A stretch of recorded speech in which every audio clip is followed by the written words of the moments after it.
sé que empezamos en mayo con la primera tertulia y hablamos precisamente sobre la tertulia y llegamos ahí conversando a decir que a partir de una definición que había mandado Carlos Acosta, que digamos que una tertulia era compartir una conversación en un café, que era crear un ambiente donde se pudiera intercambiar criterios, expresar sus criterios sin temor a críticas. Incluso nosotros usamos la palabra ticachoteo.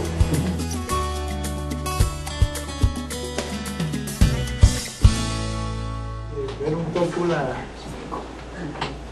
la introducción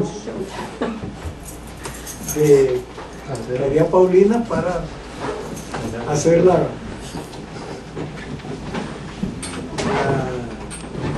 tertulia, ¿verdad? Que es muy importante de estas reuniones, de compartir los criterios.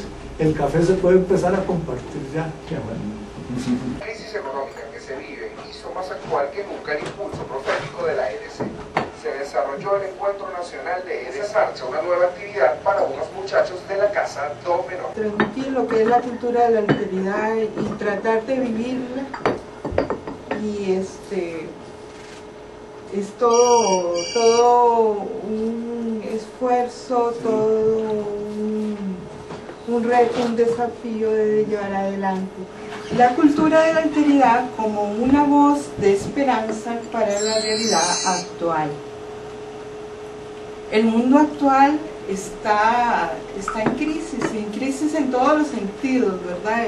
Por ejemplo, vemos cómo el calentamiento global responde y acrecienta esa crisis, y esto mucho es de nuestra manera de vivir, de nuestra manera de actuar, y somos nosotros también los primeros llamados a ponerle un alto, a ver qué podemos hacer, ¿verdad? Igualdad, fraternidad y libertad.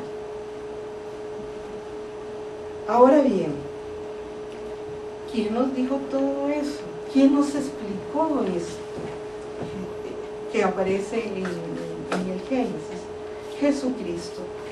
Pero Él no solo nos revela esta realidad trascendental del ser humano, sino también con su vida, más que con las palabras. O sea, hubieron palabras, de hecho están los evangelios, pero Él más con su vida nos enseñó a cómo ser hermanos, a cómo vivir la igualdad, a cómo vivir el ser humano. La unidad generadora es ese átomo primigénito,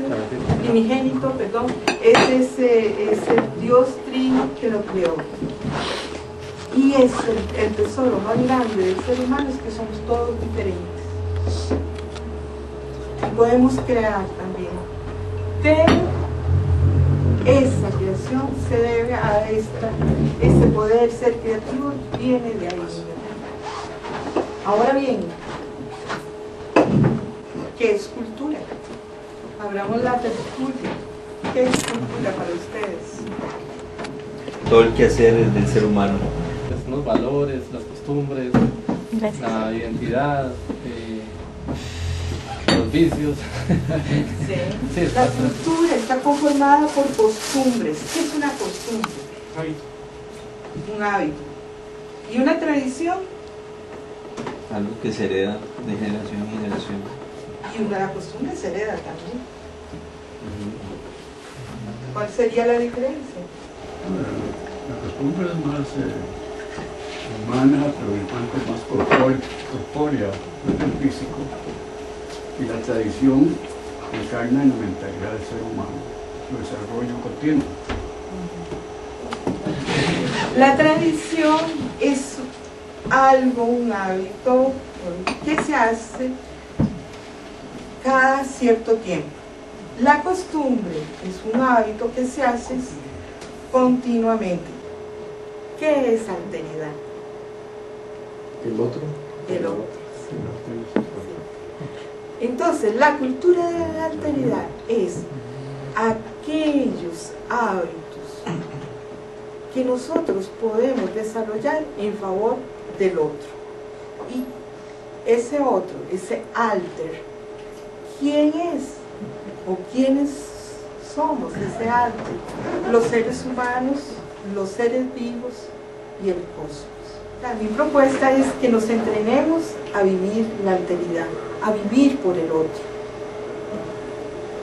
¿Cómo? Siendo conscientes de esa interrelacionalidad. Entonces, cuidar qué compro, cómo lo compro, y ese superfluo, eso que me sobra, ponerlo a disposición de los demás. Otra manera de entrenarnos para vivir la alteridad es a través de la reflexión.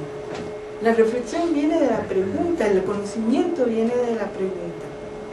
Entonces es muy importante recomenzar, volver a comenzar, pero sí puedo reparar. ¿Cómo? Haciendo algo positivo por otro. Compensar. Entrenarnos para vivir la alteridad también es vivir la ciudadanía.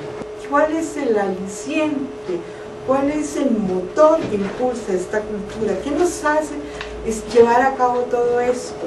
Es lo que yo llamo la inteligencia del amor. Cuando uno comprende la naturaleza del amor, cuando uno tiene esa cualidad de la mente en el corazón, eso es inteligencia. Yo no creo que seamos hechos imagen de Dios como persona única, como persona individual. Yo creo que nosotros somos hechos imágenes de Dios en tanto trascendemos, en tanto salimos de nosotros y vivimos en el otro. Yo no puedo ser metido en mí, y menos ser la imagen de Dios metido en mí. Porque metido en mí soy tan limitado que no puedo ser imagen de Dios. Bueno, me gustó eso lo que usted decía de que es no como uno quisiera, que uno cree que debe amar a otro, no como el otro quisiera. Entonces me podría, bueno, usted como quisiera que le gustaría que lo atendiera en este servicio, ¿no? Es estando en el otro como logro saber. Si yo vivo la alteridad, él la vive, el otro la vive, formamos una cultura. Pero tiene que empezar en el individuo esa transformación. Bueno, primero que la expresión máxima de la alteridad es Jesús, ¿verdad? Definitivamente. Y de hecho, el primer mandamiento es amar a Dios y al prójimo como a mí mismo. Así va, muy contundentemente. Porque cuando uno está en una actividad en la que el objetivo está dirigido al bien de los demás, ¿verdad? Es decir, todo se logra, todo se hace. Y a veces se presentan obstáculos, ¿verdad? Pero finalmente yo digo que Dios mueve las piezas y todo se acomoda.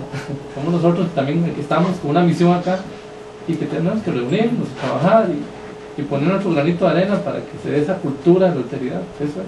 Entonces me viene a la mente ese anuncio de la WWF de Aperflofas, cuando lo importante es hacer algo, hacerlo, pero algo que puede detener la matanza de las Amazonas o de las focas o todo eso. Entonces es importante, tan importante que hasta su santidad el Papa Benedicto ha emitido un decreto que llaman los pecados ambientales, ¿verdad? Ahora que entonces también eso es parte de eso, ¿verdad?